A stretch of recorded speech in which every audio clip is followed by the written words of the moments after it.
Hello बच्चों, welcome to my YouTube channel. आज हम लोग डिस्कस करते हैं सीबीएसई डेट शीट के बारे में, जो कि दिसंबर के सेकंड वीक में सीबीएसई ने रिलीज कर दी थी। जब से टाइम के शॉर्टेज की वजह से ये नहीं हम आपके लिए वीडियो बना पाए। आज हमने ये सोचा है कि ये वीडियो में आपको डेट शीट के बारे में बताते हैं कि कैसे तैयारी करनी है और किन पेपरों में कितना क्या गैप है। इन सब के बारे में हम लोग वन बाय वन डिस्कशन करते हैं। सबसे पहले हम देखेंगे टेंथ क्लास की डेट शीट के बारे में। जो टेंथ क्लास के जो इम्पोर्टेंट सब्जेक्ट हैं हमारे, बेसिकली वो सबसे पहले 19 तारीख से मेन जो इम्पोर्टेंट सब्जेक्ट हैं उनके एग्ज़ाम्स होने जा रहे हैं 19 फेब से 2024 में 2024 में 19 फेब से जो एग्ज़ाम्स होंगे। जो 19 फरवरी से जो पहला एग्ज़ाम होगा वो संस्कृत का है। उसका कोड आपको सामने दिख रहा होगा 119112। पहला पेपर जो हमारा होगा वो संस्कृत का है। जो लोग संस्कृत को लिया है उनके लिए पहला पेपर 19 तारीख से स्टार्ट होगा, और जिन लोगों ने संस्कृत नहीं लिया है उनके लिए जो पेपर है हिंदी का, जो उनके लिए 21 फेब को पेपर है।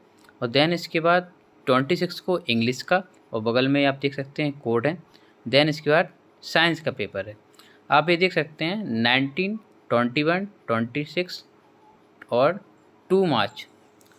उसके बाद 4 मार्च को होम साइंस वाले बच्चों का एग्ज़ाम्स होगा। 7 मार्च को सोशल साइंस वाले बच्चों का एग्ज़ाम्स होगा, और 11 मार्च को mathematics and last exams for you information technology IT का एग्ज़ाम्स है, जो कि लास्ट एग्ज़ाम्स है। इस सब एग्ज़ाम्सों में पिछली साल के कंपेयर में हम लोग देखें, पिछली साल गैप बहुत अच्छा था। इस बार गैप बिल्कुल ना के बराबर गैप है। कह सकते हैं कि पहले 10-10, 5-5 दिन का गैप देखने को मिल रहा था, लेकिन इस बार तो गैप कोई ज़्यादा से ज़्यादा 3 दिन का, 4 दिन का, बस ऐसा ही गैप है और कोई ख़ास गैप नहीं है। तो हम ये देख सकते हैं, यानी कि जो पहला एग्ज़ाम आपका होगा वो 19 तारीख से शुरू हो रहे हैं हमारे एग्ज़ाम्स, और 13 मार्च तक एग्ज़ाम चलेंगे। ये करीब 9 और 13, यानी कि 22 डेज़ की ड्यूरेशन में ये सारे एग्ज़ाम्स हो रहे हैं इस बार। और इन एग्ज़ामों में सबसे जो माइनस पॉइंट है वो गैप थोड़ा बच्चों के लिए कम है।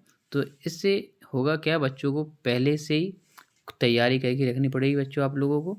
और जैसे हिंदी का तो चलो ठीक है एग्ज़ाम, संस्कृत का भी ठीक है, बट यहाँ इंग्लिश 26 को, और उसके बाद साइंस और सोशल साइंस और मैथ, ये 3 सब्जेक्ट जो हैं, जो 3 subject basically most of the student take Hindi, English, science, social science and math and IT। ये सब्जेक्ट्स बच्चों के पास होते हैं। ये सब्जेक्ट बच्चे लेते हैं मैक्सिमम ही। और जिन स्कूलों में हिंदी और संस्कृत दोनों है, वहाँ बच्चे अपना हिंदी या संस्कृत, या कंपलसरी है संस्कृत, वहाँ पे भी ऐसा देखने को मिलता है। बेसिकली ये जो मेन सब्जेक्ट हम जहाँ पे स्टडी करा रहे हैं बच्चों को, तो हमारे बच्चों का जो Hindi, science, English, social science, math और IT। और IT हमारा तकरीबन एग्ज़ाम तो होता है, बट इसका नंबर नहीं ऐड होता है। तो जो मेन 5 सब्जेक्ट का परसेंटाइल, टॉप 5 सब्जेक्ट का परसेंटाइल इंक्लूड किया जाता है, जोड़ा जाता है। तो ये 5 सब्जेक्ट हैं। इन 5 सब्जेक्टों में सबसे ज़्यादा हमारा मोर टास्किंग सब्जेक्ट होगा। तो सबसे पहले जो स्टार्ट होगा वो हमारा 2 मार्च से स्टार्ट होगा, और उसके बाद सोशल साइंस और मैथ। 3 सब्जेक्ट बहुत ज़्यादा अपने आप में इफेक्टेड हैं या अफोर्डेबल हैं। और देन इसके बाद, तो कहने का मतलब हमारा इस वीडियो को बनाने का एक ही आपका लोगों के लिए एक पर्पज़ है कि भाई आपको जो प्रिपरेशन करनी है वो प्रिपरेशन आपको पहले से ही तैयार करके रखनी है। आपको ऐसा नहीं है कि आप हिंदी पढ़े जा रहे हैं, इंग्लिश पढ़ रहे हैं, नहीं। आपको फेब में ही या आपको जनवरी में अपना सिलेबस कंप्लीट करके आपको अपनी तैयारी पहले ही कस लेनी है, पहले ही कर लेनी है। आपको इंतज़ार नहीं करना है कि जब एग्ज़ाम होंगे तो लगातार एग्ज़ाम होंगे। एग्ज़ाम के टाइम पे आपको रिवीजन भर का टाइम मिलेगा, बस रिवीजन भर का भी मिलेगा, और वो भी आपको कम पड़ सकता है, क्योंकि इतने ब्रॉड सिलेबस हैं, साइंस, सोशल और मैथ के ऐसे सिलेबस हैं। इंग्लिश के लिए तो चलिए, इंग्लिश के लिए काफ़ी है कि हिंदी को 21 को हिंदी हुआ, 26 को यहाँ पे आपका 22, 23, 24, 25 4 दिन का गैप मिल गया। बट साइंस में ज़रा देखिए आप 27, 28, 29 और आपका 1 में, यानी कि 3 4 4 दिन का गैप आपको मिल रहा है इसमें बीच में। तो यहाँ पे मैथ में कम गैप है, 7 को सोशल हुआ जैसे आपका, सोशल के बाद 8, 9, 10 3 दिन का गैप है, और यहाँ पे इंफॉर्मेशन टेक्नोलॉजी IT में 1 दिन का गैप है। तो इन गैप को थोड़ा सा नज़र में रख के हम लोगों को पढ़ाई करनी पड़ेगी, एक ऐसी स्ट्रेटजी बनानी रहेगी कि भाई ये जो एग्ज़ाम्स में कभी भी आपको दिन ना भारी पड़े, और दिन के साथ साथ आपकी जो प्रिपरेशन हो वो प्रिपरेशन पहले से ही ऑलरेडी प्रिपेयर हो हर सब्जेक्ट में, तो आपको ये काफ़ी इफेक्ट देगा। और इसके बाद देखते हैं हम लोग 12th क्लास की डेट शीट। 12th क्लास के जो मेन सब्जेक्ट हैं basically Hindi, chemistry, physics, math, physical education, bio, जो बायो लिया है बच्चे उनके लिए बायो, और कंप्यूटर साइंस। तो 22 फेब से उनकी शुरुआत हो जाएगी, यानी कि जो हमारे एग्ज़ाम जो शुरू हो रहे हैं वो हमारे 12th क्लास के 22 फेब से है, और जो एंड होगा एग्ज़ाम्स को 2 अप्रैल को होगा। इनमें हमारा भी गैप कुछ खास गैप नहीं है, बट जिसमें गैप होना चाहिए उसमें गैप ज़्यादा नहीं है, और जिसमें नहीं होना चाहिए उसमें गैप ज़्यादा है। तो जैसे आप देखें 22 फेब से इंग्लिश के एग्ज़ाम्स हैं। इंग्लिश के एग्ज़ाम्स का जो सब्जेक्ट कोड आपको दिख रहा होगा, देख सकते हैं G01, 301। 27 को केमिस्ट्री का है, क्योंकि हमारा सब्जेक्ट है केमिस्ट्री। 27 फेब को केमिस्ट्री का एग्ज़ाम्स, एंड 4 फेब को फिजिक्स। तो आप देखें 22 इंग्लिश, जो कि CBSE का फेमस एग्ज़ाम है, फर्स्ट एग्ज़ाम इंग्लिश का ही कराता है मैक्सिमम हमेशा, और हमारे टाइम पे भी इंग्लिश का ही हुआ था और अभी भी इंग्लिश का ही है। 22 को इंग्लिश का दे के आया बच्चा, 23 मिला, 24, 25, 26 4 दिन का गैप मिलेगा उसको केमिस्ट्री के लिए। उसके बाद केमिस्ट्री के देने के बाद 28, 29 1, 2, 3 फिजिक्स में 5 दिन का गैप मिल रहा है, सही है, थोड़ा सा 1 दिन इंक्रीज हुआ। उसके बाद देखें मैथ के लिए बच्चे को 5 फिजिक्स का देने के बाद 5, 6, 7, 8 4 दिन का गैप मिला है इधर पे। और फिजिकल एजुकेशन में जो कि ठीक है गैप, इतना भी चलेगा गैप, 2 दिन का गैप हो गया, हाँ 2 दिन का गैप हो गया 10 और 11 का, ठीक है।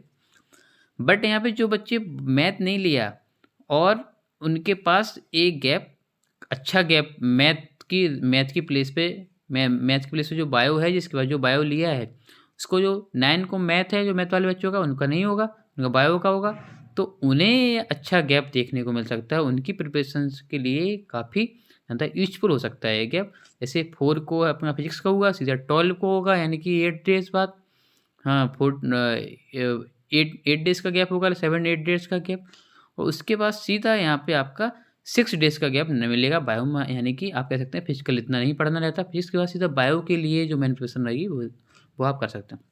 बट यहाँ पे जो गैप देखने को मिल रहा है हमें 9 मार्च से लेके 2 अप्रैल तक, ये बहुत बड़ा गैप देखने को मिल रहा है, लगभग 10-11 दिन का गैप है, 12 दिन का, और ये गैप कंप्यूटर साइंस के लिए बहुत ज़्यादा है। अगर ये गैप केमिस्ट्री या फिजिक्स या मैथ में रहा होता तो बच्चों के लिए बहुत ही ज़्यादा एक यूजफुल जो गोल्डन टाइम है वो मिल जाता बच्चों को, ठीक है। बट कोई नहीं, बच्चे तो अपने होशियार हैं, हमारे बच्चे वो पहले से ही अपनी तैयारी करके रख रहे हैं, ये और भी अच्छी बात है कि भाई उनको कोई भी उससे क्या है कि कोई भी डाउट नहीं रहेगा, और आगे अपना और भी प्रिपरेशन बहुत अच्छी तरीके से हो जाएगी उनकी। अब देखते हैं हम लोग बेटा कॉमर्स स्ट्रीम का मेन सब्जेक्टों की बात कर रहे हैं, कॉमर्स में क्या क्या मेन सब्जेक्ट्स हैं और मेन सब्जेक्ट्स में क्या क्या इनमें हमारे सब्जेक्ट रहने वाले हैं।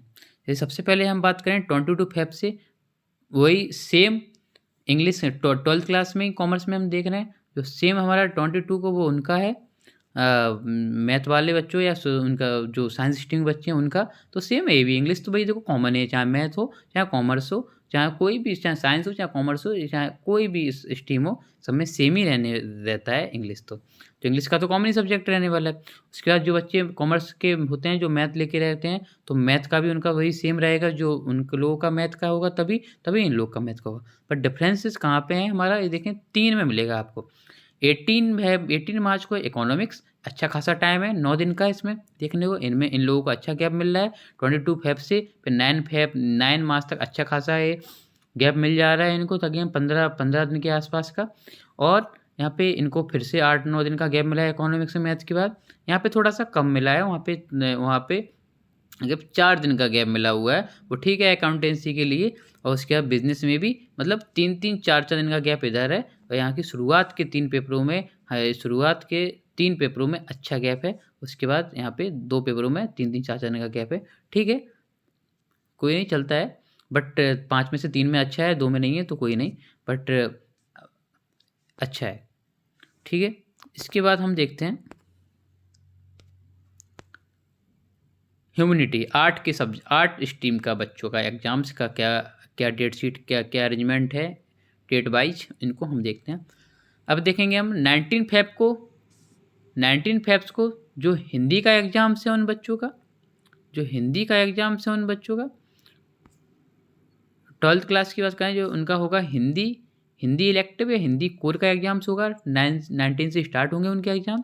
22 को इंग्लिश कोर का या इंग्लिश इलेक्टिव फंक्शन या इंग्लिश इलेक्टिव का एग्ज़ाम्स रहेगा, 3 दिन का 20-21 2 दिन का गैप मिलेगा। 29 फेब को ज्योग्राफी रहने वाला है उनका, और 14 मार्च को अच्छा खासा गैप मिल रहा है यहाँ पे, जो भी उनकी अपनी वेरियस जो भी लैंग्वेजेस हैं उनका एग्ज़ाम्स होगा यहाँ पे। और 18 फेब को जो इकोनॉमिक्स कॉमर्स से कॉमन हो जाएगा, जो कॉमर्स वालों की होगी इकोनॉमी 18 मार्च को वही इनकी होगी। पॉलिटिकल साइंस 22 मार्च को, भाई यहाँ पे 3 दिन का गैप मिला है देखने को। 28 5 दिन का गैप मिला है, हिस्ट्री होगा 28 को, अच्छा है। 5 दिन गैप 4 दिन गैप मोर देन एनफ होता है बेटा, और ज़्यादा है वो और अच्छा है। 13 यहाँ पे 1 दिन का संस्कृत कोर का एग्जाम्स होगा, यहाँ पे संस्कृत कोर का इनका एग्जाम होगा 13 मार्च को। और 1 अप्रैल को लास्ट 1 पेपर ऑफ सोशलॉजी का जो एग्जाम्स होगा वो होगा 1 अप्रैल को। तो यानी कि ये सारी जो डेट शीट हमने डिस्कस की है, science stream 12th class, commerce stream 12th class and art stream 12th class, और 10th क्लास का जो एग्जामिनेशन है वो एग्जामिनेशन 10th क्लास का ए रहा। इसके अकॉर्डिंग ये जो डेट शीट है इसके अकॉर्डिंग हमने डिस्कस किया। पहला हमारा संस्कृत का, दूसरा हिंदी का, तीसरा इंग्लिश का, चौथा साइंस का, 5वां होम साइंस का, 7th पेपर होगा social science, and 8th paper होगा हमारा मैथ, एंड लास्ट पेपर होगा IT। ये सारे पेपर सारे बच्चों के लिए नहीं है, कोई बच्चा है जो वही हिंदी या संस्कृत या इनमें से कोई ऑप्शनल एक लिया हुआ है, इंग्लिश तो कंपलसरी है, साइंस भी कंपलसरी है, सोशल साइंस कोई लिया हुआ है, कोई होम साइंस लिया हुआ है, और मैथ है और IT है। इनमें से बेसिकली 5 हमारे टॉप 5 जो होंगे वो 5 सब्जेक्ट्स होंगे। एक सब्जेक्ट कोई ऑप्शनल होगा जिसको पेपर देना होगा, बट उसके नंबर्स काउंट नहीं होंगे आपके मार्कशीट रिपोर्ट में।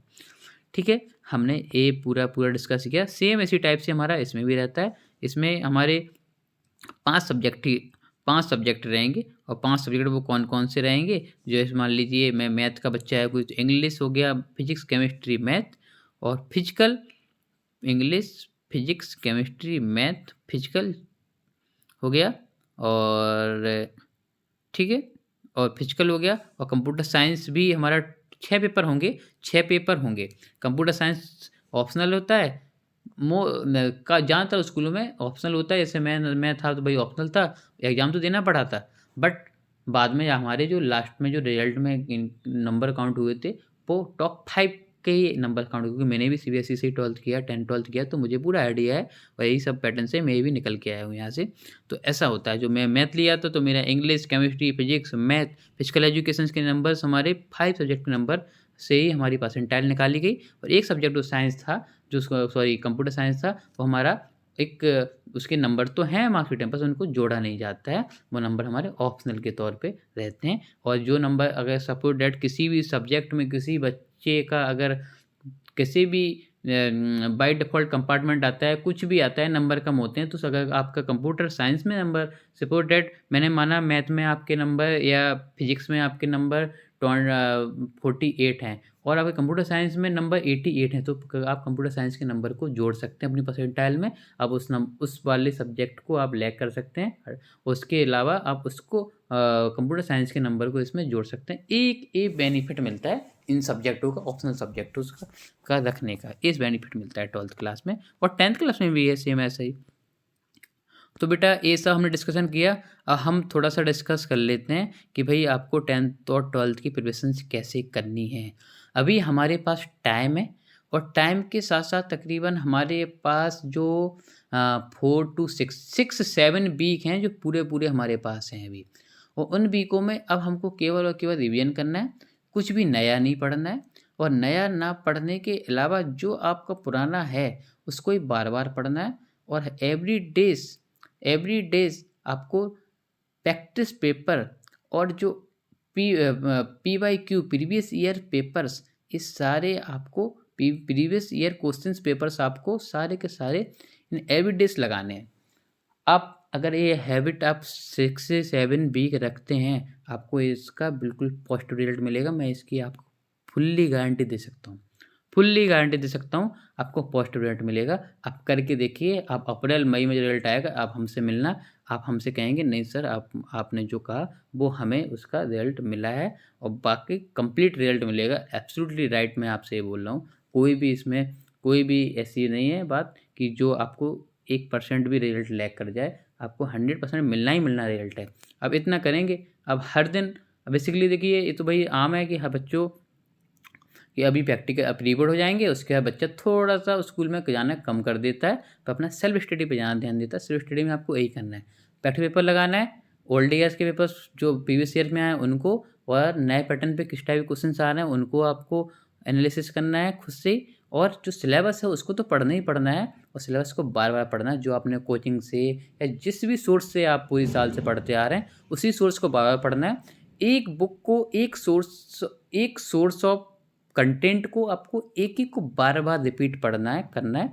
ऐसा नहीं करना है बेटा कि बेटा आप क्या करते हैं कि आपने सोचा कि चलिए ये हो गया, एक बुक तो ये पढ़ ही ली, अब थोड़ा सा दूसरी बुक को पढ़ लेते। नहीं, ये गलती नहीं करनी बेटा।